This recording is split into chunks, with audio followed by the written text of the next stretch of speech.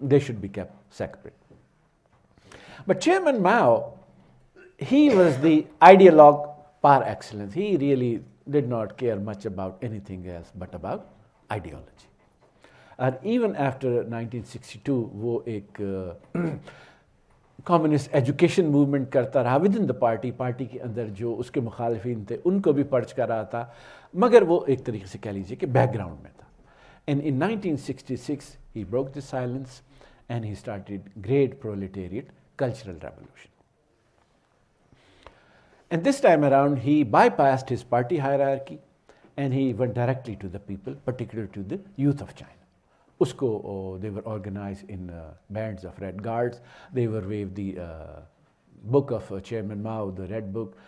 Unko اسکولوں سے university سے چھٹی ہو گئی, جو پبلک ٹرانسپورٹیشن تھی that was free to them and they would go all over the country. اور چیئرمین ماؤ نے ان کو نعرہ دیا تھا against four olds, against old habits, against old thoughts, against old customs and against old ideas. جو کوئی suspect کرتے تھے کہ یہ کیپٹلسٹ خیالات رکھتا ہے یا مارکسسٹ کی فلاسفی سے پوری طرح اگری نہیں کرتا یا کرپٹ ہے یا اس کے اندر بیوروکریٹک ٹینڈنسیز آ گئی ہیں یا بہت زیادہ traditional, anything that has to do with pre revolutionary China. If you had that tendency, if you had that book, if you had that lifestyle, you were their target. وہ ان لوگوں کو, اپنے ماں باپ کو, اپنے اسٹوڈنٹس کو, اپنے ایلڈرس کو, ان کو اسٹرگل سیشنز میں بٹھا کے ان کو دوبارہ سے انڈاکٹرینیٹ کرتے تھے. But this really got out of hand within 2 years. Then they started fight among each other. When they had no enemy left, they started fighting among each other. In 1968, when it became a security threat to the state, so Chairman Mao he cooled the fervor down and sent these red guards to work in the countryside and labor, تاکہ manual labour کر کے وہ عوام کے ساتھ اور زمین سے اپنا رشتہ جوڑ کے اپنے خیالات کو درست کریں. 68 کے بعد جو چیئرمین ماؤ کی انٹرنل یا ایکسٹرنل پالیسیز ہیں اس میں آپ کو کچھ پریگمنٹ یا نرمی آنا شروع ہو جاتی ہے, یا یہ کہہ لیجیے پارٹی کے اندر جو دو فیکشنز بن گئے تھے, ایک پریگمیٹسٹ کا اور ایک آئیڈیالوگس کا. چیئرمین ماؤ ان دونوں کو بیلنس کرتا. جو آئیڈیالوگس تھے they were led by his own wife, اور جو پریگمیٹسٹ تھے ان میں لیاؤ شوقی, ماؤ چو ان لائی اور ڈینگ زیاؤپنگ, اور درمیان میں of course center of power میں who was in the center of power? Chairman Mao. جو ایکسٹرنل ریلیشنز تھے وہ بھی بگڑ چکے تھے. چین کے جو یو ایس ایس آر کے ساتھ سائنو سوویٹ سپلٹ ہو چکا تھا. سو ناؤ چیئرمین ماؤ جو فارن ریلیشنز میں بھی اوورٹیورز کیے ٹورڈز دی ویسٹ, اور پاکستان کی مدد سے فرسٹ جو ہے ایونچولی 1972 میں پہلے تو ان کا سیکرٹری آف اسٹیٹ آیا, اور 1972 میں president Nixon visited Beijing and met chairman Mao. اور 72 ہی میں جاپان کے ساتھ انہوں نے اپنے تعلقات کو نارملائز کیا, اور Japanese prime minister Tanaka Kakuei also travel to Japan. اور یہاں پہ ایک واقعہ ہے جو جاپنیز کے ساتھ کانورسیشن ہے چون لائی کی, جو کہ کمیونسٹ پارٹی کی جو فلسفہ ہے کہ کس طریقے سے انہوں نے why they were able to successful rebuild China, وہ اس کہہ لیجیے کہ واقعی میں اس کی عکاسی ہوتی ہے. آئی تھنک 72 میں جب جاپنیز پرائم منسٹر آیا چین, تو چون لائی کے ساتھ ملاقات میں اس نے معذرت کی کوشش کی کہ ہم نے چین پہ بہت ظلم کیے, کولونائز کیا منچوریا کو, دوسری جنگ عظیم میں ہم نے آپ نے ظلم کیے. تو he was apologizing to Zhou Enlai, and Zhou Enlai just shrugged his shoulders, don't worry about that. اگر آپ نے ہمیں انویڈ نہ کیا ہوتا تو ہو سکتا ہے ابھی ہم غاروں کے اندر ہی رہ رہے ہوتے. تھینکس ٹو یو کہ now you know finally into the modern world, اور ہم اپنے آپ کو آگے بڑھانے کی کوششیں کر رہے ہیں. اینڈ ناٹ, یہ صرف ریٹرک نہیں تھا. چین refuse to accept reparations from China, from Japan. دیکھیے یہ اس لیے ضروری ہے کہ ہم یہاں اکثر ذکر کرتے ہیں کہ ہمیں جو کلونیل پاورز ہیں وہ لوٹ کے لے گئی ہیں, یہاں سے دولت جو ہے وہ برٹش لوٹ کے لے گئے ہیں. بعض ہسٹورینز یہ فگر دیتے ہیں کہ 45 ٹریلین ڈالر جو یہاں سے لوٹ کے یورپ لے گیا, اگر وہ پیسہ واپس آ جائے تو ہم لوگ جو ہے نا وہ امیر ہو جائیں گے. But that's not the philosophy, the Chinese, I said, sorry, I say, we do not want reparations from Japan. That's how, that's the spirit of the party that finally was able to rebuild China. اور اسی پھر 75 میں Chu Enlai knew that he's dying. So he encouraged Deng Xiaoping to put his thoughts down, and he then wrote a policy paper keh lijiye, about 4 modernizations. Modernization of agriculture, modernization of industry, modernization of science and technology, and modernization of defense. In 1976, first Chu Enlai died, early year, اور 1976 کے September میں chairman ماؤ ڈائے. کہتے ہیں کہ Chairman Mao کی death سے پہلے there was a great earthquake in Changxing, their city, جو کہ coal mining city ہے, in which 300,000 people died. And in those earthquake, the Chinese people knew کہ the death of Chairman Mao is near.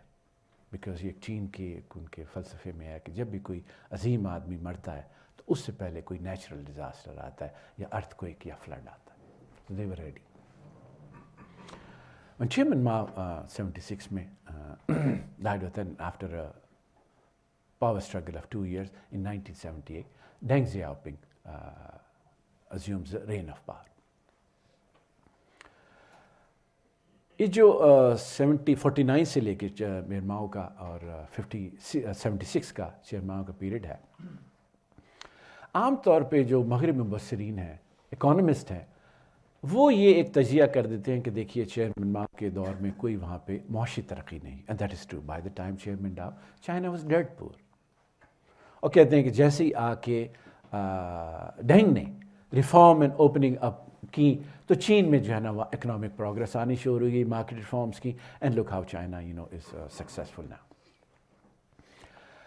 But you look deeply and this is a very simplistic analysis. دیکھیے Human Development Index میں 3 pillars ہیں: education, health and per capita G D P. Yes, it is true کہ in terms of per capita GDP, China was poor when Chairman Mao died. But the other 2 indicators, China had caught up with middle income countries in other 2 indicators. In health, within 20 years of the communists coming to power, ان کی جو life expectancy ہے وہ double ہو گئی، 30 سے بڑھ کے 60 ہو گئی. Illiteracy جو 80% تھی وہ کم ہو کے 20% پہ آ گئی. پرائمری اسکول انرولمنٹ 95% سے زیادہ ہو گئی. تو کرائم ریٹ نل. اور پھر دیکھیے سوشل ایولز جو تھے اس کو چیئرمین ماؤ نے کس طریقے سے ختم کیا. عورتوں کے حقوق لے لیجیے. چین ہم سب جانتے ہیں کہ عورتوں کے فٹ بائنڈ کیا کرتے تھے. women were liberated, given equal access to education, health, employment, political mobility. اور بڑا ایک فیمس فقرہ ہے چیئرمین ماؤ کا: women hold up half the sky. آپ امیجن کیجئے کہ کہاں ایک کئی ہزار سال تک عورتیں ہیں کہ جن کے فٹ بائنڈنگ پریکٹس کی جاتی، اور کہاں ان کا چیئرمین کہہ رہا ہے کہ آدھا جو آسمان ہے اس کو عورتوں نے اپنے سر پہ اٹھایا ہوا. کلاس کو دیکھیے. It was very hierarchical society because of Confucius ethics. Chairman Mao broke it down. وہ لوگ جو کہ ہزاروں سال سے they were subjects of the empire, now they were equal citizens of the state of the People's Republic of China. Now, without these achievements of Chairman Mao, it is impossible, at least I believe that it would have been impossible for Deng or anybody else to make the progress they did after 78 onwards. And it is because, what did Chairman Mao do? Of course, so many achievements, but basically, Chairman Mao destroyed old China. The roadmap that Chinese had carried in their head for 4,000 years, اور جس map کے مطابق وہ اپنی ذاتی زندگی، اپنے family کی زندگی، سوسائٹی کی زندگی، پالیٹکس، ایگریکلچر، اکانومی جو آرگنائز کیا کرتے تھے، Chairman Mao tore down that map. And in its place, he put